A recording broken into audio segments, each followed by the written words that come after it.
ဆိုတာအနန္တ၅ပါးကိုရှိခိုးပါ၏ဖျား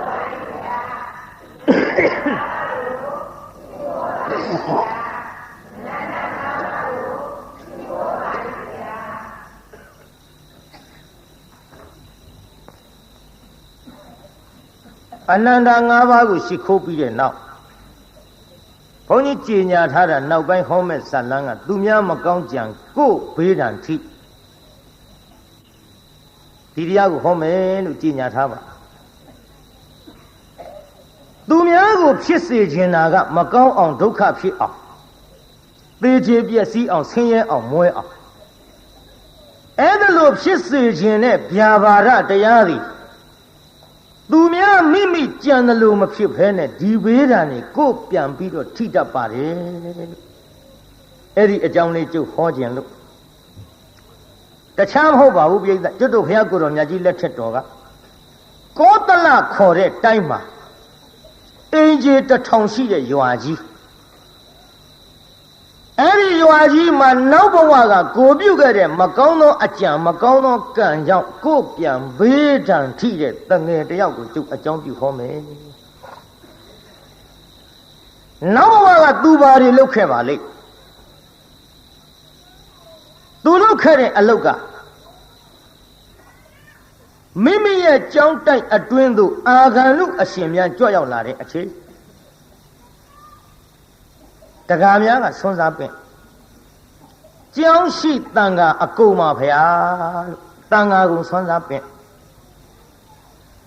တန်ခါကုန်ဆွမ်းစားပင့်တော့အဲ့ဒီကြောင်းတိုင်ဘုန်းကြီးကအဲ့ဒီတန်ခါတွေသူဆွမ်းမစားတဲ့ဖြင့်အဲ့ဒီတန်ဃာတွေဆွမ်းကပ်မှာဆွမ်းလှူမှာကိုပင်လျင်သူ့အနေနဲ့ကမနာလိုဝန်တိုအိတ်တာမစ္စရိယတွေများစွာဖြစ်လာအဲ့ဒီလိုအိတ်တာမစ္စရိယတွေဖြစ်လာတော့ခက်တာပဲဒီတကားများနဲ့ငါအမြဲတမ်းနေတဲ့ကြောင်းတိုင်ဘုန်းကြီးငါအပင်သွားပြီးတာအခုတော့ကြည်စမ်းတန်ဃာဓုအလေကောင်မှာကြောင်းရှိတန်ခါကုန်ပါဗျာလို့ဆွမ်းစားပင့်မဖြစ်ဘူးမပင့်မဲထားရင်လည်းဝီနီးတော်နဲ့ငါမှအဆင်မပြေဘူးအလေမနဲ့ကြရင်တော့ခေါင်းလောင်းကြီးတော့ရှိသားပဲခေါင်းလောင်းထိုးပြီးပင့်ရမှာပေါ့ဒီခေါင်းလောင်းကြီးထိုးနေကြဒုံနဲ့ထိုးရင်လည်းပဲဒီကိုယ်တော်တွေနိုးမှာမနိုးအောင်ထိုးမနှောအောင်ထိုးမယ်ဆိုပြီးတော့တရားနာပြိဿကြီးမနဲ့အိယာကထားဒီပြည့်တန်ဃာတွေမထခင်ခေါင်းလုံးကိုကျွတ်တို့ဘာနဲ့ထိုးလို့ဆိုတော့တမန်းမြက်ကလေးနဲ့သွားထိုးပြိဿကြီးခေါင်းလုံးတမန်းမြက်နဲ့ထိုးလို့မြည်ပါသူများရဲ့လက်လာပါသူများဆွမ်းစားရမယ့်ကိစ္စဒါကိုပင်လျင်သူ့စိတ်ထဲမနာလိုဝန်တိုးပြီးတော့တမန်းမြက်ဖြားလေးနဲ့ခေါင်းလောင်းထိုးပြီးတော့အရာထဲဆွမ်းစားကြွတဘာတဲ့ကြွသွားတယ်ရှင်ဗျာတဲ့ကြောက်ရှိတဲ့အာဂန္တုတန်ဃာတော်တွေရောတပိတော်တို့ဆွမ်းစားတန်ဃာကုံပင့်ထားတာပါဘယ်နဲ့ကြောင့်တဘာတဲ့ကြွလာတုံးခင်ဗျာဩတကားတို့မလာခြင်းလို့အိပ်ပုတ်တဲ့ကိုတော်တွေပဲမျောမနေနဲ့ကတကကြွလာတဲ့ကိုတော်ကကြွလာတာလဲသူတပါးတဲ့တော့ခွက်ချကိုပြိတ္တကြွလာတဲ့ကိုတော်သားကအရှင်မဟာနှိုးဘူးလားဗျအမလေးနှိုးလိုက်တာခေါင်းလောင်းတအားထိုးတာတောင်မနှိုးဘူးမှန်လားပါဗျာခေါင်းလောင်းထိုးရသားနဲ့မနှိုးဘူးဆိုရင်တော့ဒီတန်ဃာတော်ကြီးရဲ့ရှေ့မှောက်မှာတပည့်တော်ဆွမ်းစားပင့်လျှောက်ခဲ့တာပါဗျာခေါင်းလောင်းထိုးလို့မှမနှိုးဘူးဆိုရင်တော့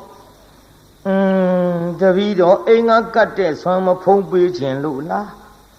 သူဒီမဟုတ်ဒီအချိန်အစောကြီးအိပ်ပြမခံနိုင်ဘူးဆိုပြီးများနေရကြလေသလားဗျာကဲအရှင်ဘုရားပဲတပည့်တော်တို့ကတ်ပါမယ်ဗျာသူ့ပဲဆွမ်းကတ်ကြဆွမ်းဖုံးပေးပြန်မကောင်းတာကတော့အတော့ကိုမကောင်းတာပဲပြိဿကြီးအဲ့ဒီဘုံကြီးကောင်းသလားမကောင်းဘူးလား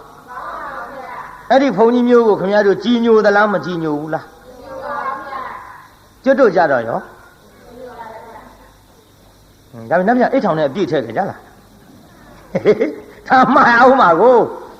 ကြီးညိုတဲ့ဘုန်းကြီးကြီးညိုစရာကောင်းရင်ကြီးညိုရမယ်ကြီးညိုစရာမကောင်းရင်ကြီးညိုတဲ့နေရာမှာတရားတရားပြတ်တတ်ပါမှန်လားပြိတ္တကြီး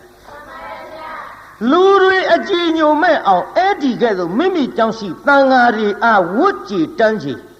ခေါင်းလုံးမထိုးဘူးလို့မဆိုရယုံတော့ဖဲတရားနာပိတာသမမ်းမြက်ဖြားလေးနဲ့ထိုးပြီးတော့သူတော်ဟာတဲ့လိုက်စားခဲ့တဲ့သူများရဲ့လက်လာဘကိုပိတ်ပင်ခဲ့တဲ့သူများမကောင်းကြံခဲ့တဲ့ကိုတော်သည်အဲ့ဒီဘဝကစုတည်၍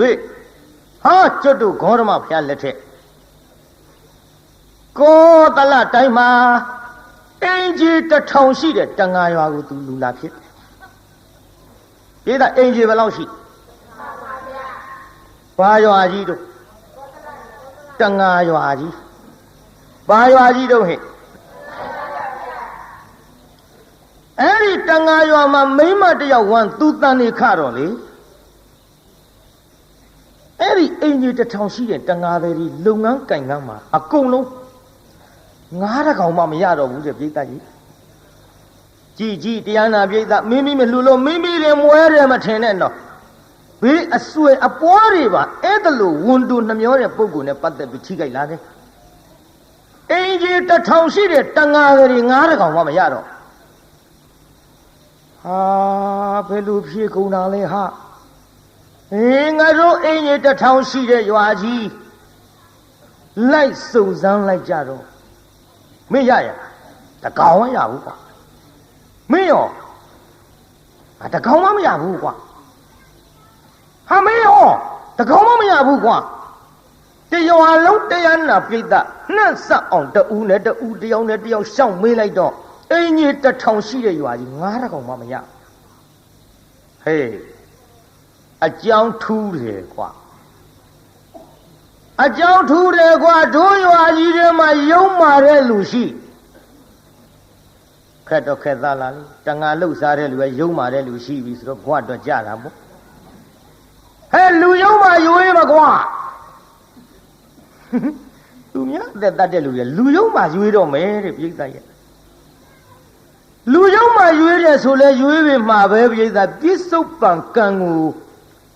သူတို့တွက်တော်လဲတွေ့မှာကအတိတ်ကံယုံမာတဲ့လူကိုတွေ့မှာကိုပြိဿကြီးဘာတွေ့မှာတော့အတိတ်ကံဟေးဓမ္မတို့အင်ကြီး1000ရှိတဲ့ရွာတွေကလူယုံမာရွေးရအောင်900စီခွဲလိုက်ကြလို့900စီခွဲမင်းတို့900ကမရရင်မင်းတို့900တဲ့လူယုံမာပါလို့တို့900တဲ့ကမရရင်900တဲ့လူယုံမာပါလို့ကဲ900စီခွဲအလုပ်လုပ်ကြစို့ဒီလုပ်ငန်းတစ်ခါဆင်းပြီးလုပ်ကြအဲ့ဒီကလေးတန်တေတီးတဲ့မိမပါတဲ့အိမ်ကြီး900က9တကောင်မှမရဟိုဘက်အိမ်ကြီး900က9တွေရဟေးတို့ဘက်က900တဲ့ပါနေပြီกว่าလူယုံမှာက250စီခွဲကြစို့กว่าမတွေ့အောင်ရှာမဖြစ်250စီခွဲပြီးအလုံးလုံးလိုက်ကြတော့သူတန်တေတီတဲ့မိမပါတဲ့250ကတကောင်မှမရဟိုဘက်250ကရဟေးတို့ထဲပါလာပြန်ပြီกว่าငါလဲกว่าမကောင်းတာမလုပ်ပါဘူးกว่าငါသတ်တဲ့လူကငါလဲမကောင်းတာမလုပ်ပါဘူးกว่าဟေးတို့250တဲ့လူယုံမှာရှာကြအောင်စို့တရားအစိတ်စီခွဲกว่าတရားအစိတ်စီခွဲတာအဲ့ဒီကလေးတန်တေတီတဲ့မိမတရားအစိတ်ထဲကတကောင်မှမရကိုဘက်ကရတယ်ဟာဟေးတို့ထဲပါလာပြီกว่าတွေ့တော့မှာပဲกว่าတရားအစိတ်ကိုခွဲကြအောင်စို့กว่าဒီတော့တရားအစိတ်ဘယ်လောက်စီခွဲမှာတော့85စီဟာကြည့်လေခွဲဟာငါလည်းမခွဲတတ်လို့ပြေးတာကြီးမဲအောင်မတရားအစိတ်ကစုံလမ်းမှဝါတရားမှာ9ကောင်းနဲ့တော့တွေ့ပြီထင်တယ်တို့ငငယ်တုန်းကသေလူအောင်ဟေးဝါတရားမှာ9ကောင်းဘယ်လို့မှသေမရဘူးမရမဲ့တူတူတော့တယောက်ကတော့အလဲကောင်ကြံရမှနဲ့တူတယ် ကဲတရားအစိတ်စီခွဲလိုက်တရားအစိတ်ကနေပြီးတော့တရားနာပိဋကခွဲလိုက်လေကောင်တယောက်ကဆိုကြမ်းမှာအလေကောင်နှစ်ယောက်ကြံတော့တရားနာပိဋကရေကဲတရားနဲ့24ထားပါတော့124ကိုဟိုဘက်ဒီဘက်ခွဲလိုက်ရင်ဘယ်လောက်စီရ62ယောက်စီ62ယောက်စီရတော့အလဲကောင်ကဟာကြီးရတော့ကြံမှာပဲကဲတယောက်ကြံတယောက်ကြံမှာကိုတရားနာပိဋကသူတို့ဘယ်ပုံစံနဲ့ခွဲတယ်လဲလို့ဆိုတော့ဟေးလာဒီလိုလို့ငါတို့လူကအစိတ်ဖြစ်နေတော့တရားအစိတ်ဆိုတော့မစုံဘူးကွာမဖြစ်ပထမဆုံးတယောက်အလဲကောင်းနေကွာဟိုဘက်ဒီဘက်ခွဲဟိုဘက်ဒီဘက်ခွဲဆိုတော့တရားနာပိဋကခုနှစ်ကသူ့တန်နေတည်တဲ့မိန်းမကအလဲကောင်းကိုသူကိုယ်ရုပ်ကာယလာကြသူ့အလဲကောင်းထားပြီးဟိုဘက်ဒီဘက်ခွဲလိုက်တော့ဟိုဘက်က60နဲ့2ယောက်ကလည်းရလာတယ်ပိဋက9တွေဒီဘက်62ယောက်ကလည်းရလာတယ်ပိဋက9တွေဟေးတွေ့ပြီကွာတွေ့ပြီတို့အင်ကြီးတစ်ထောင်ရှိတဲ့ရွာတွေ9ကောင်မှမရတော့မိမယုတ်ဒင်းရောဒီတော့တရားနာပိဋကကြီးကျုပ်ပေါ်ကြီးလေအပြစ်မတင်ကြပါနဲ့နေဦးနင်းလင်သားခေါ်နင်းလင်သားခေါ်လိုက်လို့ရှိရင်ဘယ်တို့ဘက်ကတယောက်လို့မှာဟိုဘက်ကတယောက်ပုံမှာကဲဒီလိုလောက်ကြစို့နင်တို့လင်မယား2ယောက်ထဲငါးရှာကြည့်စမ်းဟေးငါတို့50ချက်မှာဘယ်နေရာဟာငါးများရှိငါးများရှိတဲ့နေရာရှာကြည့်အလုတ်ခွန်ပေးလိုက်ကြတကောင်မှရတန်ဟေးတို့ဘယ်သူမှရှောက်ရှာမနေနဲ့ဒီလင်မယား2ယောက်ပဲတို့ရွာတဲ့ထားလို့မဖြစ်ဘူးနေထုတ်မှဖြစ်မှာဩတန်တော့လက်ဆက်တတ်တော့ငါလင်ကြောင်လည်းမဟုတ်ဘူးနေကြပါအိုးဒီလိုမလုပ်ကြပါနဲ့ကျုပ်တယောက်ထဲဟိုဖြစ်နေတော့ကျုပ်လင်သားတယောက်ထဲထားကြည့်ပါလားဟိုဘက်60ယောက်ဒီဘက်60ယောက်ကျုပ်လင်သားတယောက်ထဲထားကြည့်အောင်လေကျုပ်ကိုတစ်ဖက်ဖက်ထည့်ကြည့်ပါဦးလင်လုံးတဲ့လူကမျက်စောင်းထိုးဘာဆိုင်လို့နေအောင်ရတာငါဆိုင်မှာလင်လုံးတဲ့လူကဒေါသဖြစ်လာဘာဆိုင်လို့နေခလေကောင်ကြတာမဟုတ်ပါဘူးတော့တဲ့လင်းနေမရပဲတဲ့ဟိုတော့ကိုခလေကောင်ထားပြီးဟိုဘက်60ယောက်ဒီဘက်60ယောက်ကျုပ်ပါတဲ့60ယောက်ထဲကမရရင်ကျုပ်ပဲပေါ့ဒီတော့လင်သားလောက်တဲ့လူကိုခလေကောင်ကထားပြီးဟိုဘက်60ယောက်ဒီဘက်60ယောက်ခွဲလိုက်တဲ့ချိန်ခါမှာအဲ့ဒီမိန်းမပါတဲ့ဘက်ကငါမရဘူး62ယောက်စလုံးတော့နင်ပါလာတာတို့ပဲမရတော့မဖြစ်ဘူးဆိုတော့စဉ်းစားကြည့်လိုက်တော့လေသူ့တန်တွေတီးနေတဲ့အပေါ်မှာဘာမှဝေဖန်မှုမရှိဘူးပြိဿတန်တရားလည်းမဖြစ်ဘူးကျုပ်လေဒီလိုဆိုရင်ဒီရက်ဒီရွာမှမနေပဲနဲ့ကျုပ်သွားပါမယ်ကျုပ်ကြောင့်တရွာလုံးကမရတဲ့ကိစ္စကဲကျုပ်သွားမယ်ဟေးသူသွားတာကိစ္စမရှိဘူးမိမသားလည်းဖြစ်တယ်ကွာလိုက်သွားမင်းရောလိုက်သွားဗျာလိုက်ရမှာပေါ့လင်းနေမရပဲသူသွားကျုပ်လိုက်ရမှာပေါ့ကျွတ်တို့ဖာသာတခြားရဝေးသွားပြီးတော့လုတ်ကိုက်စားတော့ကြပါမယ်ခင်ဗျာလင်မယား2ယောက်စလုံးနှင်ထုတ်ခံရသားပိဋကဝင်ထဲကသားအတွက်နော်ဒါကြောင့်သူများမကောင်းကြံပြီးတော့မနာလိုတဲ့စိတ်တွေဝန်တိုးတဲ့စိတ်တွေအိတ်သမစရိယာတွေဓာတွေမွေးမိကြပြီဆိုရင်ဖြင့်ကြည်ဘယ်ထိအောင်ထိခိုက်မယ်ဆိုတာဆက်ပြီးတော့နားထောင်ကြည့်အောင်ပိဋကလင်မယား2ယောက်ထွက်သွားမောင်ရဲ့တို့ဘယ်နဲ့ကြောင့်ဒီလိုဒုက္ခဖြစ်ပါလိမ့်မယ်တော့ကျွတ်တို့တန်ငါတယ်ဆိုတာကတော့သူများအသက်တတ်တာမကောင်းတဲ့အလုပ်လုပ်တဲ့လူချင်းမှန်ပါရဲ့ဒါပေမဲ့လို့တိထဲရုပ်မာတဲ့အလုပ်ကြီးကျုပ်လည်းမလုပ်မိပါလားတော့ဒီအသက်ဒီရွယ်ထိတော့အပေါ်မှာလေလော်လီဖောက်ပြပြီးတော့တပါးတော့ယောက်ျားနဲ့လည်းကျုပ်မပြစ်မှားမိပါဘူးငါလည်းဒီလိုပါပဲကွယ်ကိုင်ဖြစ်သမျှအကြောင်းအကောင်းကြီးပေါ့လာတွားစားစို့ဆိုပြီးတော့လောက်ကင်စားတော့ရင်းနဲ့နောက် ကိုးလကနေပြီးတော့10လရောက်သောအခါတန်းယောက်ျားလေးဖွားမြောက်လာပြေးတာဘာလေးလို့တန်းယောက်ျားလေးဖွားမြောက်လာတော့သူတို့ရှိတာပါတာလေးလဲစားလို့တောက်လို့ကုန်ပြီအေးစဉ်လှဲ့ပြီးတော့ထမင်းတောင်းရစားရတဲ့ဘဝရောက်ဒီလိုတောင်းရမ်းစားရတဲ့ဘဝရောက်သောအခါကလေးလေးကိုမအေးချီတယ်အဖေကအလွတ်ခွက်ကိုတက်ရောက်တစ်လုံးစီခိုင်းထမင်းပေးမဲ့ခွက်ကိုတက်ရောက်တစ်လုံးစီခိုင်းထမင်းပေးမဲ့လူကကလေးချီထားတဲ့မိန်းမခွက်ထဲထမင်းမထက်ယောက်ျားခွက်ထဲထမင်းထက်ကျုပ်လည်းပေးပါအောင်တော့ဟိုကတယောက်ထဲပါကျုပ်ကသားလေးနဲ့ပါမပေးဘူးနင်သားတော်လေးရှိပြစ်လိုက်နင်သားတော်လေးရှိပြစ်လိုက်အိမ်တိုင်းဒီလိုကြီးအပြောခံရကဲမောင်ရဲ့ကလေးကြောင့်များလားတို့မသိဘူးတည်သိမ်းထားစရာကြီးဖြစ်လာပြီဒီရွယ်လေးဆိုတာအလွန်တနာရကြတာကဲရောမောင်ရဲ့ကလေးတစ်လက်ချီပါဦးယောက်ျားကလေးပေးပြီးတော့နောက်တဲ့အိမ်ကျတော့ဒီလိုပဲတခါတည်းခွက်တစ်လုံးစီကင်တောင်းကလေးမပါတဲ့မိန်းမရဲ့ခွက်သေးကိုထမင်းထဲသည်ကလေးချီထားတဲ့ယောက်ျားရဲ့ခွက်သေးထမင်းမပေးဘူးသူ့တယောက်သေးပါဗျာကျုပ်ကလေးလေးနဲ့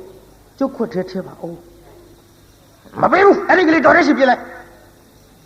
အဲ့ဒီကလေးတော်ရဲရှိပြလိုက်ဒီတိုင်းကြီးအပြောခံရ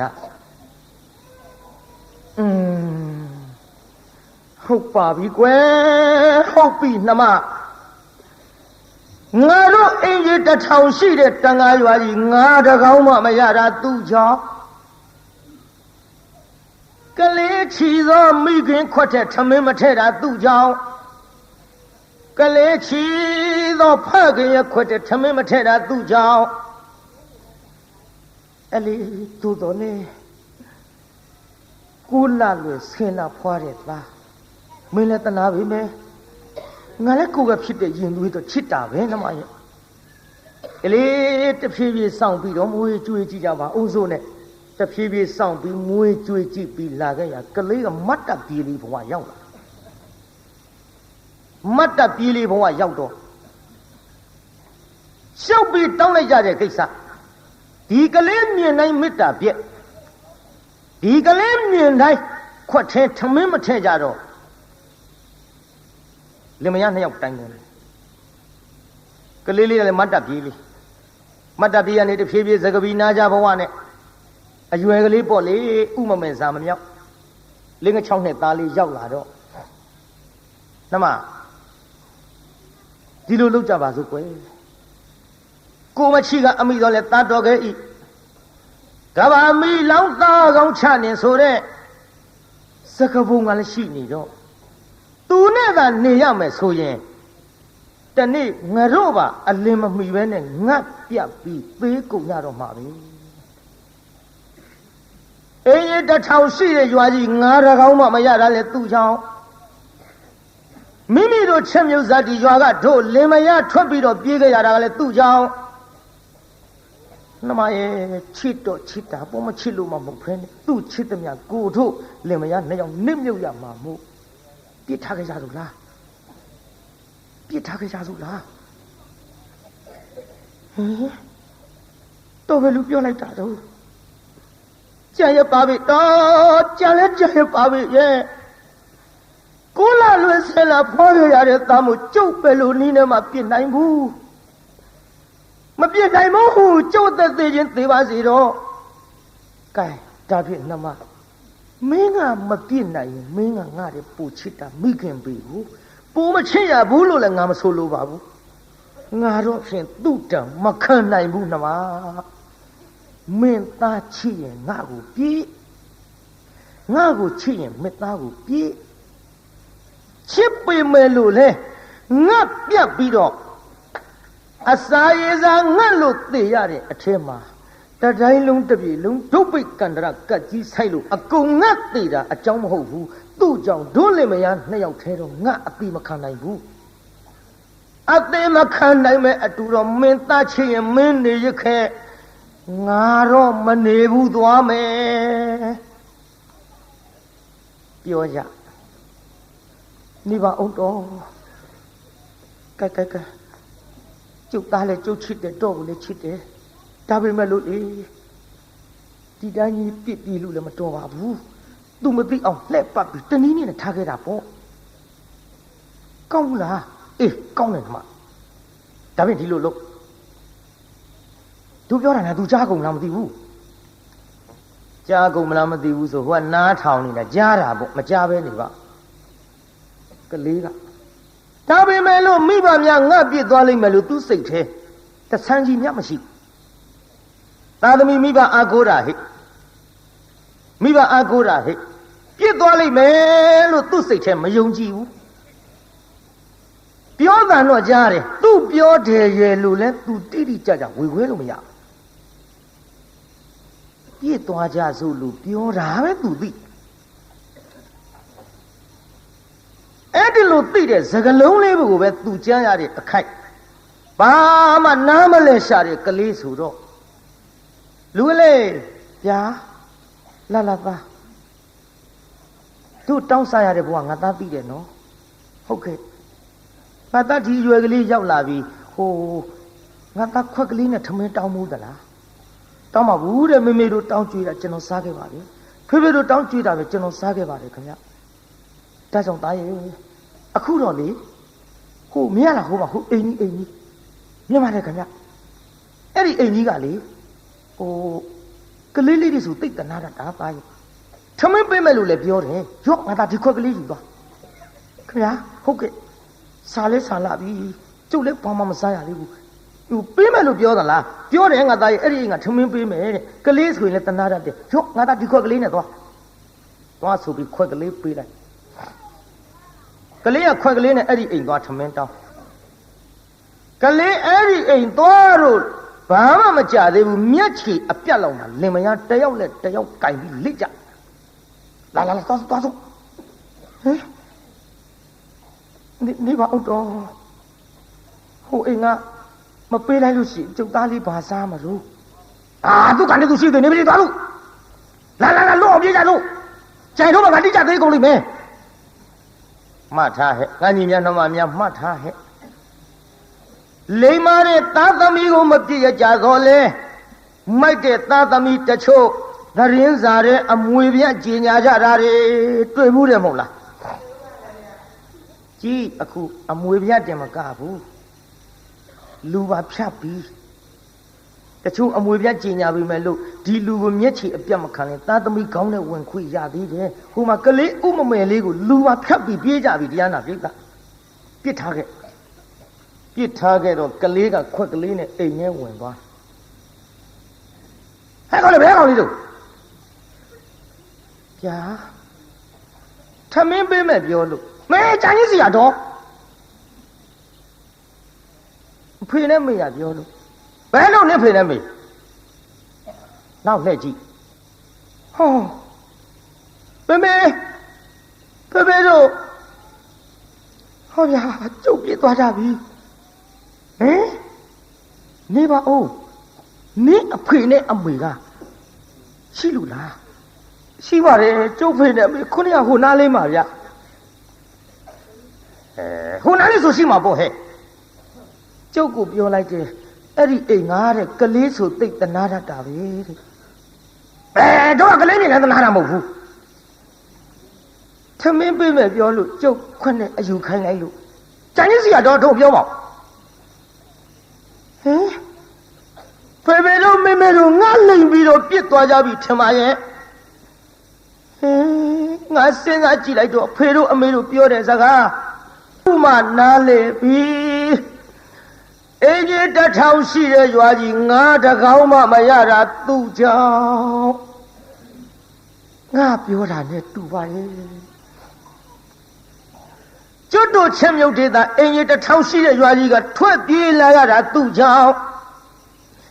ဒီကနေ့ဒီအချိန်ထိထမင်းဝအောင်လည်းမစားရဘူးတဲ့သူပါတဲ့မိခင်သူပါတဲ့ဖခင်ခွက်ထဲထမင်းမထည့်ဘူးတဲ့သူတို့ပြောတဲ့စကားတွေအလုံးခြုံကြည့်လိုက်တော့တန်တော် ငါ့ကိုမတနာလို့ပြစ်ပြီးတော့ပြေးကြပါဗောလားအလေမိဘများအပြစ်မရှိပါဘူးငါအပြစ်တွေးကြီးပါလားအခုဒီအိမ်ကလည်းကြံကြီးစီယာငါထမင်းပေးမယ်လို့လည်းမပြောဘူးတဲ့ကလေးမြင်နိုင်လည်းမတနာဘူးတဲ့ဟုတ်ပါတယ်ခင်ဗျာကျုပ်ဖေတို့မေတို့ကျုပ်ပြစ်သွားကုန်ကြပါပြီခင်ဗျာကျုပ်ကိုတနာလို့ရှိရထမင်းလေးကျွေးပါခင်ဗျာဟင်မင်းဖေနဲ့မေကပြစ်သွားမင်းတို့အိမ်နဲ့ရောက်ရင်တို့အဖတ်တင်နေလိမ့်မယ်တော်ဟဲ့ကောင်လေးသွားဟိုဘင်းသွားတောင်းဟိုဘင်းကပြီးတာကန်းတည်းဟိုဘဲအိမ်လေးလို့ဟိုဘဲအိမ်သွားခွက်ကလေးနဲ့မလီတော့ချိုင်းစီရတော်နှင်းထုတ်ကလေးဘယ်အိမ်ကမှမပြီးဘူးဒီလိုနဲ့ထမင်းမစားရတဲ့ဘဝဒဇက်မိတ်အယိုးလေးတွေဂျိုးလေးတွေထမင်းတို့ဟင်းတို့တွေစွန့်ပြေသွန်ချရာဖြစ်တဲ့တချို့နေရာအမိုက်ပုံတွေကအယိုးလေးတွေကောက်စုပ်ခွေးကျွေးတဲ့ထမရေအိုးဝင်နှိုက်လို့ငေါက်ထုတ်လို့ထုတ်ဒီလိုနဲ့မစားရမတော့ရအငတ်ငတ်အပြက်ပြက်နဲ့ကြောက်စရာကောင်းတယ်နော်ဝန်တိုးတာတွေနှမျောတာတွေဟိုခေါင်းလောင်းလေးကိုခေါင်းလောင်းကိုတရားနာပြီးသားတမန်မြက်ကလေးနဲ့ထိုးခဲ့တဲ့ကံနေနော်ကြောက်စရာကောင်းလုံးလို့အဲ့ဒီလိုမစားရမတော့ရနဲ့အိတ်တော့တစ်ပင်ရင်စားတော့အမိုက်ပေါ်ဒီလိုဒုက္ခတွေကြုံပြီးတော့နေရတဲ့အခိုက်ရေလည်းမချိုးကောင်းကဆံမင်ကလေးကလည်းလိန်ကြည့်ပြီးတော့တခါမှမရိတ်တော့ဂုတ်ပေါ်ရောက်ကောင်းလေးကိုလမ်းတရက်ဖြစ်လို့လမ်းတရက်အဲ့ဒီတော့ကများစလာမသိပါဘူးအေးငါညီများငါပေါ်လည်းမျက်စောင်းထိုးကြပါနဲ့ကွာနော်မင်းတို့ကတော့လှအောင်ထားတာပါဟိုကတော့မိဘကမပြုစုလို့ကွာတမင်တက်တယ်ကိုမရိတ်နိုင်ရေးမချိုးနိုင်ညစ်ပေးလို့မင်းတို့ကဟိုဂုတ်ထီအောင်စပင်လေးတွေထားပြီးဒီကော့စမတစ်တို့ဘာတို့အုံစီတို့ပေါ်လကွာမိုးပွင့်တို့ပေါ်လကွာရေမွှေးတို့ပေါ်လကွာမင်းတို့နာကတ်ရင်မှုမှုကြံကြံလေးတွေပါကွာဟိုကောင်လေးကကြီးကွာကောင်းမှုကွာချိုးတယ်ကွာတော်ချိုးတာကွာသူကလမ်းပေါ်နေရလို့လမ်းတရေကိုကွာမင်းတို့ကလမ်းမော်နေတော့နေတာပေါ့ကွာအိတ်တော့မင်းတို့ကအိမ်အိတ်တာပါကွာနော်မင်းတို့ကလမ်းတရေအစ်စ်မဟုတ်ဘူးကွာအတုဟိုကောင်လေးကလမ်းတရေအစ်စ်ကို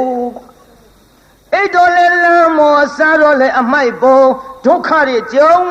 ပြီးတော့နေတဲ့ဖုတ်တဆေလေးကြလို့အဲ့ဒါလို့ဒုက္ခဖြစ်နေတဲ့ကလေးဟောဒီကနေ့တော့ဟေး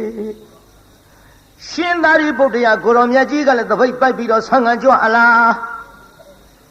မြင်တယ်ကလေးကိုမြင်တယ်ဥမမဲစားမမြောက်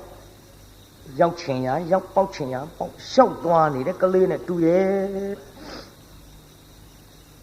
ကောင်းမောကဆမ်းမင်းနဲ့လည်းကြက်ပြားကြီးဖြစ်ဖုံနဲ့အမိုက်ချင်းအိတ်ခန္ဓာကိုယ်လည်းအဝတ်အစားမရှိစပြန်တော့လည်းအမိုက်ပုံတွေကဟိုရိုးလေးကောက်သွားလိုက်ဟိုထမင်းချိုးလေးကောက်စားလိုက်သူ့ဖြစ်ပုံကိုတိတိချာချာသပိတ်ပိုက်ပြီးတော့ရက်ပြီးတော့ရှင်သာရိပုတ္တရာကိုရောမြတ်ကြီးကြည့်သူ့အကြောင်းကြည့်လိုက်တော့ဥပနိတယမြင်လဲမြင်တော်မူတယ်လေသိလဲသိတော့သာဝကဝိနည်းကလည်းဖြစ်နေပါသဖြင့်ကြည့်ကလေးအပါကတ်ဟဲ့ကလေးဗျာအိုးဘုန်းကြီးကိုဗျာလို့ပြောရဘူးကွဖះလို့ထူရတယ်ဖះအေးအဲ့လိုထူကွမင်းမသူ့သားတော့ကျုပ်အမေသားပေါ့ဗျအိုးတပည့်တော်အမေသားပေါ့ဗျလို့ပြောရတယ်ကွတပည့်တော်အမေသားပါဗျာအေးလေအမေကမွေးတာတော့ဟုတ်တာပေါ့ကွမင်းမေကဘယ်သူတော့တပည့်တော်အမေကအမေပဲဗျာအေးလေအမေတော့အမေပေါ့ကွမင်းမရှိသလားဒီတော့အမေရှိတယ်ဗျာအော်မင်းဖေရောဟေ့ရှိတယ်ဗျာဘယ်နေတော့ကွမသိဘူးဗျာအမေဖေနဲ့မရှိတယ်ဆိုတမရှိပါတယ်ဗျာ ပြီရှိရင်ဘယ်နေတုံးကွယ်မှန်လားပါဗျာဘယ်နေမှမသိဘူးဗျာအေးဟဲ့နေပါအောင်ကွယ်အဖေမရှိတယ်ဆိုတာလည်းသိပြီးတော့ဘယ်နေမှမသိဘူးဆိုရအောင်ဘယ်လိုလဲမင်းစကားငါနားမလဲဘူးကလေးမှန်လားပါဗျာတပည့်တော်ဖြင့်ပါလေလျှောက်ပြပါမယ်ဗျာတပည့်တော်ဒီအိမ်တပည့်တော်မိဘများအစကအဲ့ဒီနေတယ်ဗျာတပည့်တော်ကိုတန်တေးတီးတဲ့အချိန်ကစလို့တပည့်တော်မိခင်ဝန်ထဲမှာတပည့်တော်တန်တေးယူတဲ့အချိန်ကစလို့အင်းကြီး1500ကောင်မှမရလို့ခွဲကြတယ်ဗျာတပည့်တော်မိဘနှစ်ပါးပြောတာအစကဘာများလဲလို့အောက်မိတာတပည့်တော်ကြောင့်ဖြစ်နေတာကိုနောက်ပြစ်ပြေးမှသိရပါလားဗျာနောက်ရွာကနေပြီးတော့နှင်ထုတ်လို့တပည့်တော်အဖေမေတပည့်တော်ကြောင့်ထွက်ပြေးခဲ့ကြတော့ဗျာတ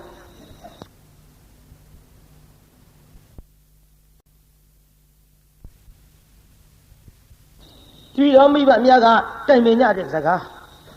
ကိုမချိကအမိတော်လဲတတ်တော်ခဲ့ဤကဘာမီလောင်းသားကောင်ကိုချနေပြစ်ပြေးကြသောလို့အဖေကပြောတော့အမေကငိုတော့ဗျာအေးမင်းသားချစ်ရင်မင်းနေရေးငါ့ကိုပြစ်ငါ့ကိုချစ်ရင်မင်းသားကိုပြစ်လိုက်ခဲ့အဲ့ဒါလို့ပြောတဲ့အတန်လေးလည်းတပည့်တော်ကြားမိတယ်ဗျာနောက်တော့တပည့်တော်ခွက်ကလေးပေးလို့လူလေးဟိုအိမ်ကထမင်းပေးလိုက်မယ်ကလေးဆိုရင်တနာရတဲ့ဆိုပြီးတော့ခွက်ကလေးနဲ့လွှတ်တပည့်တော်ထမင်းသွားပြီးတော့တောင်းတဲ့အခိုက်အတန်းအရှင်မယားတပည့်တော်ကိုမိဘနှစ်ပါးစွန့်ပြီးတော့ပြစ်ပြီးတော့ပြေးကုန်ကြပြီဗျာမိဘနှစ်ပါးအပြစ်လည်းမရှိပါဘူးတပည့်တော်အပြစ်ဖျားမိဘနှစ်ပါးရွာတွေကထွက်ပြေးရအောင်ခံစားခဲ့ရတဲ့ဒုက္ခတွေတပည့်တော်ကြောင့်ပါဗျာတို့ဖြစ်ပါ၍အရှင်မယားတပည့်တော်အရာထဲလျှောက်ပြီးတော့ခွန်းနဲ့တောင်းလာလဲဘယ်သူမှကြွေးမဲ့လို့မရှိဘူးဗျာအမင်းပါစားနေတော့တပည့်တော်ဟိုအမိုက်ပုံထဲကအယိုးလေးတွေကောက်သွားတော့ဗျာခွေးကြွေးထားတဲ့စခွက်ထဲတပည့်တော်တစ်ခါနှိုက်စားရတော့ဗျာတခါတစ်စက်မိတ်သွတ်ထားတဲ့ထမင်းကျိုးထမင်းတို့တွေကိုတပည့်တော်စားရတော့ဗျာရှင်သာရိပုတ္တရာကိုရောမြတ်ကြီးဩတနာစရာပါပဲလားကွယ်အေးဒါဖြင့်မင်းကိုရင်ဝင့်မလားကွယ်ဖယားတပည့်တော်လို့လမ်းတဲ့ရဲ့ဘယ်သူကကိုရင်ဝင့်ပေးမှာတော့ဗျာ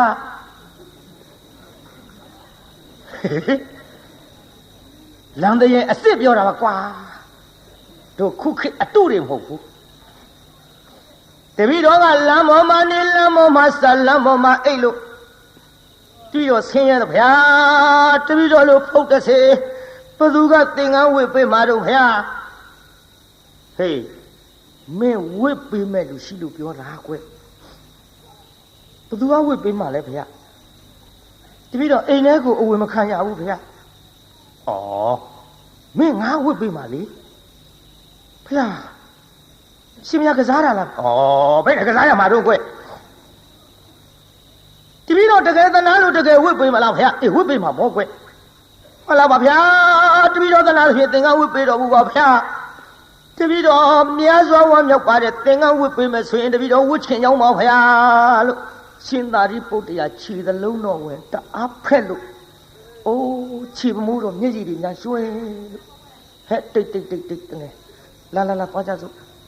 ရှင်သာရိပုတ္တရာခေါ်တော်မူသွားပြီးတော့သင်္ကန်းစီးပေးလိုက်ကိုရင်ကလေးဖြစ်သွားကိုရင်ကလေးဖြစ်သွားလို့သင်္ကန်းစီးပေးလိုက်တော့လေ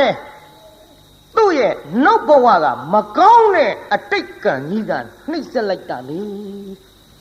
သူနဲ့အတူတူသွားတဲ့ရှင်သာရိပုတ္တရာကိုရောမြတ်ကြီးအားဆွမ်းလောင်းဖို့ဆိုတာဝေလို့လက်အုပ်ကလေးချီပြီးတော့ရှေးခိုးသူများမရှိတော့ကျက်သိမ့်ထစရာကြီးကြောက်စရာကြီးပြိဿဒါကြောင့်သူများလှူတာများလေကို့တပြားမှကုန်တာမဟုတ်ဘဲနဲ့မနာလိုဝန်တူစိတ်များမမွေးကြနဲ့ပြိဿကြောက်စရာကောင်းလုံးလို့ကျက်သိမ့်ထစရာကောင်းလုံးလို့ရှင်သာရိပုတ္တရာကိုရောမြတ်ကြီး သူပါသွားတာနဲ့ဆွမ်းလောင်းမှုဆိုတာဝေလာဝေးစွာလောင်းရလားပြိဿလက်အုပ်ကလေးချီပြီးတော့ရှ िख ိုးမဲ့တရားဓမ္မတော်မရှိယဟန္တာမထေကြီးပြီးပင်လျင်တရားနာပြိဿဓမ္မတန်ဝေကကြီးရတဲ့ကြောက်စရာကောင်းတဲ့အတိတ်ကမှာသို့တော်လည်းတီးခမ်းပြီးတော့ရလာသမျှဝါအောင်ကျွေးတခြားစီထားကျွေးမွေးပြီးတော့အသက်ကလေးများစိတ်လာသောခါဥပတမ္ပရာကံဆောင်၍ယဟန်ပေါင်းတို့ရောက်အောင်သွတ်သွင်းပေးလိုက်ယဟန်ပေါင်းရောက်အောင်သွတ်သွင်းပေးပြီးတော့ဟောနောက်ဘဝကျွတ်တို့အာဂန္ဓုကိုတော်တွေမနာလုံးဝန်တိုးတဲ့စိတ်နဲ့လတ်လာပါကြီးဖြည့်ဆည်းခဲ့တော်လေမိမိကြောင်းမှာမိမိယုံနံဓမ္မသင်္ခါရတရားတွေဤအဖြစ်အပျက်ကိုခရဝရတင်ပြီးတော့အာထုတ်ခဲ့တဲ့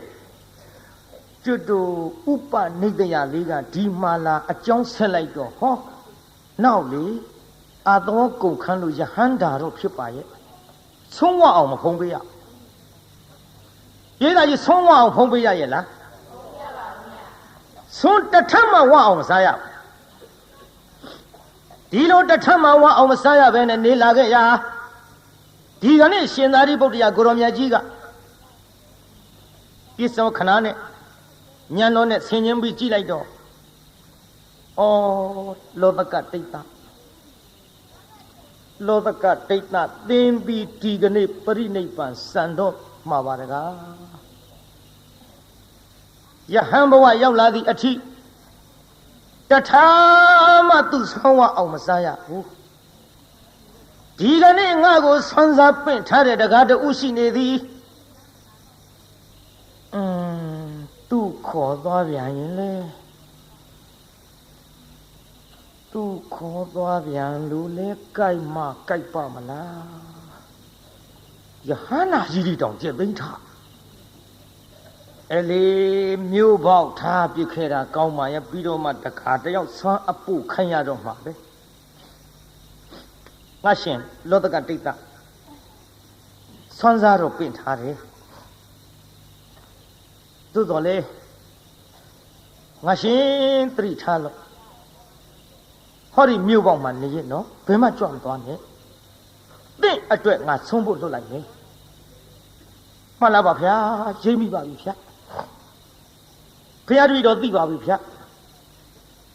ဖရာတို့တော့အကြောင်းပြုပြီးတော့ကလေးဘဝကကိုရင်ဘဝကနေပြီးတော့ယဟန်ထိစောက်ရှောက်ခဲ့တဲ့ဥပိ္ပဇေဆရာကြီးမို့လဲတပည့်တော်လေးစားမိပါဤဖရာတပည့်တော်ပါလာတာနဲ့လဲရရအကသာဝကဖြစ်တဲ့ယဟန္တာမထေကြီးတော်မှလဲဆွမ်းလောင်းတာတွေဆွမ်းကတ်တာတွေလှူတာတန်းတာတွေရဆဲလို့အရှင်ဘုရားလက်အုပ်ချီသူမြမရှိတပည့်တော်သိလဲသိခဲ့ရပါပြီဘုရားမှန်လားပါဗျာတပည့်တော်ဒီမှာနေရပါမယ်ဗျာငါဆွမ်းဖို့လွတ်လိုက်မယ်နော်ငါရှင်တမဗျာဒီလိုနဲ့ရှင်သာရိပုတ္တရာကိုရောမြတ်ကြီးမြို့ထဲဝင်ပြီးတော့တကအိမ်ဆွမ်းစားပြီးတော့ဟဲ့တကတယောက်လာစားရောက်ဆုံးနေဆုံးရင်နေထည့်ပြီးတော့ဟိုရွာပေါက်မှာယဟန်တစ်ပါးရှိတယ်နော်မြို့ပေါက်မှာယဟန်တစ်ပါးရှိတယ်အဲ့ဒီယဟန်ကိုဒီဆုံးနေသွားပို့ကြီးကတ်ခဲ့နော်မှန်လားပါဗျာမှန်လားပါဗျာရှောက်ပြီးဆွမ်းဟင်းပကံတွေနဲ့ဆွမ်းပကံများတွေနဲ့လင်မန်းကြီးနဲ့ကြာနာထည့်ပြီးရွက်တော့သွားတာပဲပြိတ္တာအဲ့ဒီတကာကမေ့ပြီးတော့လေလမ်းနဲ့သူ့ဟာသူထိုင်စားပြစ်ကိုချိုးကိုနဲစားပြီးဟိုတကာကပြန်သွားတစောင်းဆောင်နဲ့ငါဥပိ္ပဇေဆရာကြီးကဒီကနေ့ဆွမ်းကခိုင်းလိုက်မတဲ့လောဘကဒိဋ္ဌာမင်းလောဘဝကကြောင်တိုင်းဘုန်းကြီးဖြစ်စဉ်အခါကြွလာတဲ့အာဂန္ဓုတန်ဃာတော်ဒီအာဆွမ်းမစားစီလို၍သူများဆွမ်းကတ်တာမနာလို့ပြီးတော့ခေါင်းလောင်းတောင်မင်းသမမ်းမြက်လေးနဲ့ထိုးခဲ့တဲ့အတိတ်ကမှလားတိခံကိုပြုတဲ့ကံဟဲ့ သူများမကောင်းကြတာအခုတော့ကို့ဘေးဒဏ်နေပြန်ပြီးတော့ထိနေပါလားလောကဒိဋ္ဌာ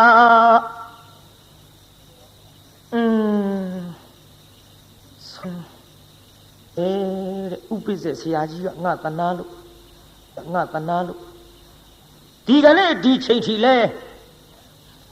ဆွမ်းတထမဝအောင်မစားရလာခဲ့လိုက်တာနော်ကောင်းငယ်မော့ကြည့်တော့လည်းမောငါတိတ်တော့မယ်နေကခေါင်းမော့တဲ့နေပြီဒီနေ့လည်းပဲလို့နီးနေမှာဆွမ်းတထဝအောင်စားရမယ်မဟုတ်ပါဘူးမျော်ရင်နဲ့ပေါ်မလာဘူးနောက်ရှင်သာရိပုတ္တရာကိုရောင်မြတ်ကြီးပြန်ကြွငါရှင်သင်ဆွမ်းဖုံးပေးပြီးပြီမဟုတ်လားတတိတော်ဘသူကကတ်လို့လဲဗျာဟေးဟဲ့ငါရှင်တခါတယောက်ဟိုဆွင်းနေရောဆုံးနေရောပြင်ပြီးအဲ့ဒီလွတ်လိုက်တာပဲလင်မကြီးနဲ့စားတဲ့လင်မကြီးပါဘူးကျွတ်တို့ခုခဲနဲ့မှန်တော့ဒီလိုပို့လေသလားလို့ပေါ့ဗျာမလာပါဘူးဗျာနောက်ဘဝကပြုခဲ့တဲ့ကိုယ်ကံကိုများညံနဲ့ပြန်ပြီးဆင်းခြင်းမိရလားငါရှင်သိပါပြီဗျာဆင်းခြင်းမိပါပြီဗျာအလေသို့တော်လဲငါရှင်မနဲ့ဆွမ်းမဖုံးပေးရတော့လဲညနေစွမ်းငါခံပြီးတော့ကျွေးမယ်ညနေစွမ်းခံကျွေးမယ်တဲ့ယုပြိတ္တဘာစွမ်းလို့ညနေစွမ်းဆိုလို့ခမည်းတော်စားတဲ့ထမင်းတွေကိုဆွမ်းခံကျွေးမှာမဟုတ်ညနေစွမ်းဆိုတာစတုမတူတို့ထညက်တို့တကာတို့ကြံရည်တို့ဘီလာရည်တို့ပေါ့ဗျာခုခေတ်လို့ဆိုရင်ဘုရုံးကတော့ဒီအရည်တွေကတ်ကြသလားရှိသလားလည်းမသိပါဘူးညနေစွမ်းတပိတ်ကြီးနဲ့လှက်ပတ်ပြီးဆွမ်းခံလို့စတုမတူတွေတပိတ်အပြည့်ရရှင်သာရိပုတ္တရာကြီးအားရဖန်ကြပြီခုချိန်ဒီဆွမ်းနေစီမှမစားရသေးဘူးကဲငါရှင်ရော့ဖုံးပေးဆိုလက်ကလေးနဲ့နှိုက်မဲ့အလုပ်ပြန်ရုပ်တယ်ဘာဖြစ်လို့တော့ငါရှင်မှန်လားပါဗျာတပည့်တော်လက်နဲ့လှည့်လိုက်လို့ရှိရင်စတုပတုပျောက်ကုန်လိမ့်မယ်ဗျာမပျောက်ပါဘူးလေကင်ငါရှင်ငါလက်နဲ့ကင်ထားမယ်နော်ဖုံးပေးအားရအောင်ပိဋကတပိတ်ကြီးပါသူ့မပေးရဲဘူးတပိတ်ကြီးပါမပေးရဲဘူးအပေါက်မပါပဲနဲ့ပျောက်ကုန်မှာဆိုလို့ကြောက်စရာအတော်ကောင်းတယ်နော်ပိဋကအဲ့ဒါနဲ့တရားနာပိဋကကြီးရှင်သာရိပုတ္တရာကိုရောင်မြတ်ကြီးကတပိတ်ကြီးကိုင်းလို့ငါရှင်အာရအောင်ဖုံးပေးလို့ကုံရောတပိတ်တစ်လုံးကုံရောပေါ့တထမဝခဲ့ပဲပရိနိဗ္ဗာန်စံမဲ့နေ့နောက်ဆုံးတထဒီစတုမရုဇွန်တထပဲသူဝအောင်ဖုံးပေးသွားရဒီလိုစတုမရုဆုံးတထဝအောင်ဖုံးပေးပြီးတဲ့နေ့မှာပဲလောတကဒိဋ္ဌာမထေကြီးအနုပါဒိသေသခေါ်တဲ့အကျွမ်းမရှိတဲ့ပရိနိဗ္ဗာန်စံဝင်တော်မူရရှာသည်ကြောက်စရာကောင်းတယ်နော်နိဗ္ဗာန်ရောက်တာတောင်အငန်းငန်းအပြတ်ပြတ်နဲ့ရောက်ရဒါကြောင့်ခမည်းတော်ကျွတ်တူလည်းပဲဒီစိတ်ဒီအကြံဒီမကောင်းတဲ့ကံတွေများမပြုတ်မိအောင်လို့ဒါသတိပေးတဲ့အနေနဲ့ဒီဇာလန်းကိုဒီနေ့ဟောရပါသူများမကောင်းကြတော့ကိုယ်ဘာဖြစ်မြင်ဦးလားရှေးတုန်းကကြားဘူးမှာပေါ့ငယ်တုန်းကဖို့သူတော်တယောက်ကြောင်းရှိရွတ်လိုက်တာသူများမကောင်းကြံကိုပြန်ပေးတာထိဘယ်လန်းသွားတာသူများမကောင်းကြံကိုပြန်ပေးတာထိမုန်းတယ်မတယောက်ကဖိုးသူတော်အတော်အမြင်ကတ်တော့တွေးကြသေးတာပေါ့ဒီသူတော်ပါလဲမဟုတ်ပဲနဲ့ကမ္မထမ်းမဟုတ်ဘာမဟုတ်ရွတ်လိုက်တာသူများမကောင်းကြံကိုပြန်ပေးတာထိဘာမှလည်းမသိဘူးကဲဒင်းတော့ထိစီရောဟဆိုပြီးတော့မုန်းရှက်ကြီးတစ်ချက်အနတ်အရသာနဲ့ပြည့်စုံအောင်လုပ်ပြီးတော့အစိတ်တွေလူးပြီးတော့ပေးလိုက်တယ်ဘုသူတော်ကကြည့်ဟာမှုရတာပါလားဒါလောက်ငွေဒါလောက်အရသာရှိမဲ့မုံငါနဲ့မတတ်ပါဘူးလေဘုရားကိုတော်မြတ်ကြီးဆွမ်းတော်တင်ပါပဲ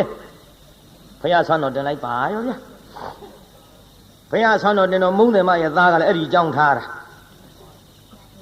ဆွမ်းတော်တဲ့မုံကြီးသူ့သားအကောက်ကြိတ်လိုက်ပါရောဗျာဇန်ခဲနဲ့ဘုသူတော်ကကြည့်ဟာကလေးမင်းမလို့ဖြစ်တာတော့အဲ့တော့မင်းမေလူတဲ့မောင်း哈，妹妹还得没啥，妹妹都撇狗米，妹妹留点梦当梦不住着，嘿，这叫他掉来着，叫他掉来着，到，都没到考级上，叫那这要梦从那人搞啥了？从那人说路，从那人啥的路，人家都离开家了，我这里为啥吧？从那人这里他啥喏？几乎从那人梦搞啥来着？第二那边的三个那个里。对要说家话说，叫那这样从那点梦高山路啊，谁把比北北的路来抽呀？我没嘛，我也别路去了。好的，北京手机的啥玩意儿？别个来的搞啥狗嘛嘞？北京手机的跑路了，谁抽了踩了？几啥都没啥玩意儿，我哩都啊，没啥玩意从那点呐，叫哪里搞啥的嘞？我哩不都打里面去巴嘞？不都打里面去巴嘞呢？都要比啦。别人来要这样那边的多可能叫哪里呢？对，表，怎么？看见哪里从那里梦里搞啥路？别呀！哎，没嘞，过去那把我了，过去。打别了，比如他们的破土了，干嘛谈啊？我样边过来比，啊，干嘛谈撇多？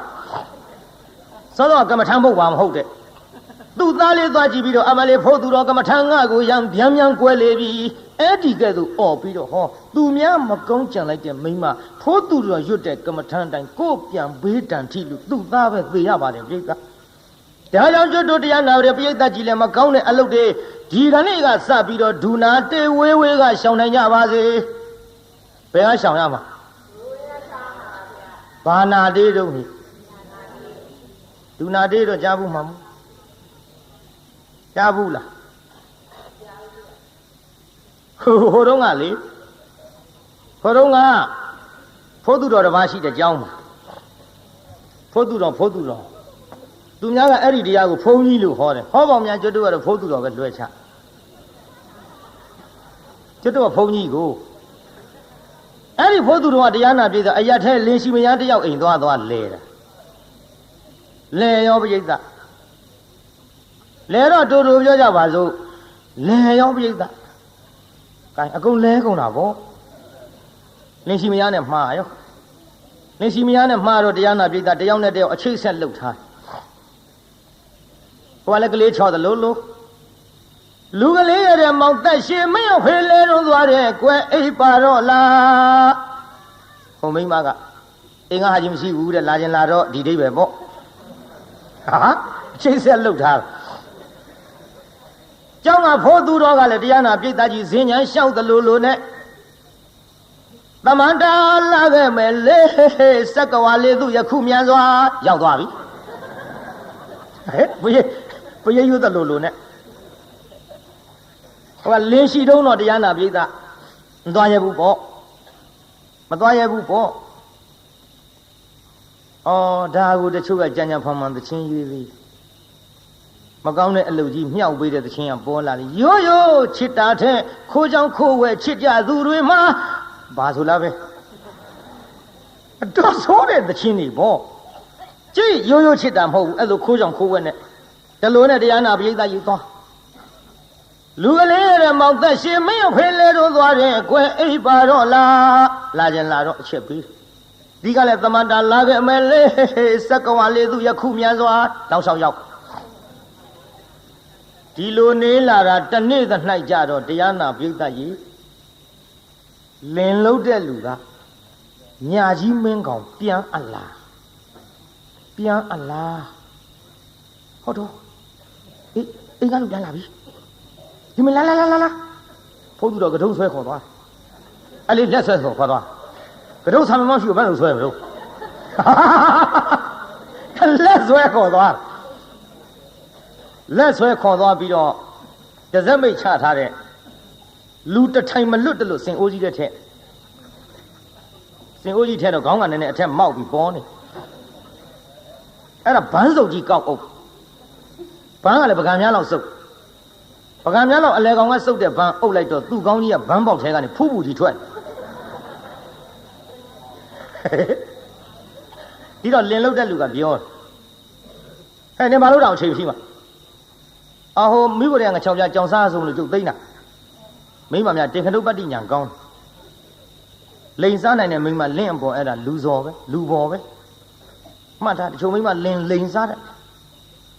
မိဖို့ကြောင့်လည်းငါ6ပြကြောင်စားမှာကကိစ္စမရှိပါဘူးဒီစင်ဦးပေါ်မမဲရပါတော့ဟာတော့နဲ့တော့အဆန်းလို့ကျွတ်တော့ကောက်ဆိုင်စီထောင်ထားတယ်မဟုတ်လားတော့ကောက်ဆိုင်မတွေထုထုခေါ်တယ်မောင်းတစ်ကြီးလေတော်ဝဲလာတဲ့မောင်းတစ်ကြီးညံကကောင်းတယ်ပြုံးမနဲ့ဆိုတော့အခုမောင်းကြီးတိုင်မဲ့မဲကြီးအေးငါဝဲလာတဲ့မောင်းကြီးငါတခါမှထုမကြည့်ရဘူး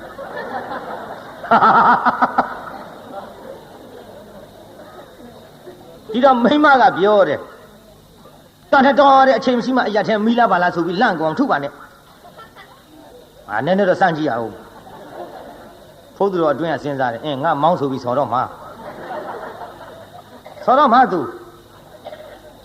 ငါကောင်းမောင်းဆိုပြီးတော့ဆော်တော့မယ်မောင်းလို့အော်ရင်မအော်ရင်ငါတို့ကိစ္စပေါ်တော့မယ်နောက်ဟိုကမောင်းထုတဲ့တင်းပုတ်ကြီးယူလာလေဟာထုလိုက်ဒူဟူဟူလင်လုတ်တဲ့လူကပြောတယ်ဟေးမောင်းတန်ကြီးကဘယ်နဲ့ဖြစ်လဲတော့နေစင်အိုးပေါ်မှောက်ထားတော့စင်အိုးတွေကထွက်လာတဲ့အတန်ဆိုတော့လှိုင်တန်ပေါ့တော့မိမကလည်းပြောတတ်နောက်တစ်ခါထုလိုက်ဒူဟူဟူဟေးပြောစီကြီးပါလားဟာတော့နေဒဇမ်းနဲ့ချတာနှင်းကြလို့ဣနေတာမောင်းတောင်နှင်းကြလို့ဣပြန်တယ်ဟောထုကောင်းလိုက်ထုနေတော့ကြထုလိုက်ဒူဟူဟူမဟုတ်ဘူးပြိဿနားလာတော့ဒူနာနာပြစ်လာအဲ့ဒီဒူနာနာអော်ပြီးတော့လင်လုတ်တဲ့လူကလည်းထုပြီးတော့တရားနာပြိဿပြန်အိတ်တော့ဒါရှေးတုန်းကပုံမြင်နော်ကျွတ်တို့ငယ်ငယ်ကဟိုအဖေကြီးများအမေကြီးများပြောတဲ့စကားမှတ်ထားတယ်ဖုံမဟုတ်တော့ကိုယ့်ဘာကိုချင်းချင်းပေါ့မကောင်းတဲ့အလုပ်ဒူနာတေးဝေးဝေးရှောင်ဆိုတာသဘာဝလေးပေါ်လာအောင်အဲ့မှာဘန်းစုပ်ကလေးဖဲဖို့သူတော့အိတ်ကြပြီအိတ်ရောပေါ့ငါအားရအောင်နှက်သွားတာဘန်းစုပ်ကလေးဖဲစင်ဦးဘော်ကကြော်တက်လမ်းကြားထဲရောက်တော့သူကတုံးလေးသူပုတ်လို့သူဖြစ်သူတွေးပြီးတခစ်ခစ်ကြီးဟမ်းမလေးဆော်လိုက်လေကွာနာလိုက်တဲ့ထိတ်ကြီးထူတာကိုပြိဿဆော်လိုက်လေကွာနာလိုက်တဲ့ထိတ်ပရိတ်သမန္တာကြောင့်လွတ်လာပါလေပရိတ်ကြောင့်လွတ်တာဖြင့်ဒီလိုနဲ့တရားနာပရိသနေလာလိုက်တာနောက်ရကြဟိုကလင်မရှိတော့အတန်ပေးလာတဲ့ရှင်သေးတာကိုပရိသရဲ့လူကလေးရဲ့မောင်သက်ရှင်မင်းဖေးလဲတော့သွားတယ်ကွယ်အိပ်ပါတော့လားအတန်ပေးလိုက်သွားခြင်းတယ်ဟိုကကဒုံးတရိယပုတ်ကြည့်လိုက်တော့ဘူကြီးကမပြောက်သေးဘူးဒီတော့မလာနိုင်တော့တဲ့အကြောင်းပေါ့လေကြောက်သွားပြီဆိုတဲ့အကြောင်းပြန်ပြီးတော့သူကပရိယွတ်တလူလူနဲ့သမန္တလာခြင်းမရဲ့လေမနေ့ညကဒူနာတေကိုခွဲကကြောက်လှကြီးရဲ့လေမသွားတော့ဘူးတဲ့ပြိဿနောက်ပြတ်သွားကြတဲ့ဒါကြောင့်ကျွတ်တို့တရားနာပြိဿကြီးလည်းမကောင်းတဲ့အလုပ်တွေဒူနာတေပြီးတော့ဒီကနေ့ကစဝေးဝေးကြီးရှောင်ကြပါစို့ကောင်းမလားပြိဿကြီးလောကဒိဋ္ဌမထေတရားနာပရိသပရိနိဗ္ဗာန်စံသည်အထိမဝတဝနဲ့တထထဲဝအောင်ဖုံးပေးသွားရသောကိစ္စသည်သူများမကောင်းကြံလို့ဗါတဲ့ပရိသကိုဗေဒံထိလို့အမိပေးတဲ့ဇလန်းသည်ဒီကနေ့ညနာယီပြန်တစ်ချက်ထိုးကန်ဤအချိန်မှာနှိဋ္ဌိတမ်းပါတယ်ကိုင်းမေတ္တာပို့ရအောင်ဆိုကြနှစ်ဖြင့်စောစောလေးကြွကြပေါ့တကဘာလုံးမှမြတ်တာချမ်းသာကိုစိတ်မြဲပါစေအားလုံးကိုယနေ့ညကြွရောက်လာကြတဲ့တရားနာပရိသတ်ကြီးချမ်းသာကြပါစေအားလုံးကိုယနေ့ညကြွရောက်လာကြတဲ့တရားနာပရိသတ်ကြီးချမ်းသာကြပါစေကဲအိမ်ပြန်ပို့ကြပါစို့အတ္တခေဟေပြောသမျှဟောသမျှတွေကသဘောမကျပဲအပြစ်တွေ့ကြလည်းခြေရင်နဲ့ဖုံမုံစိတ်တွေပြစ်ပြအသီးသီးတော်မိမိတို့အင်္ဂါဌာနသို့နိဝတ္တန်တုသီခင်ရသာပြန်ကြပြီတော့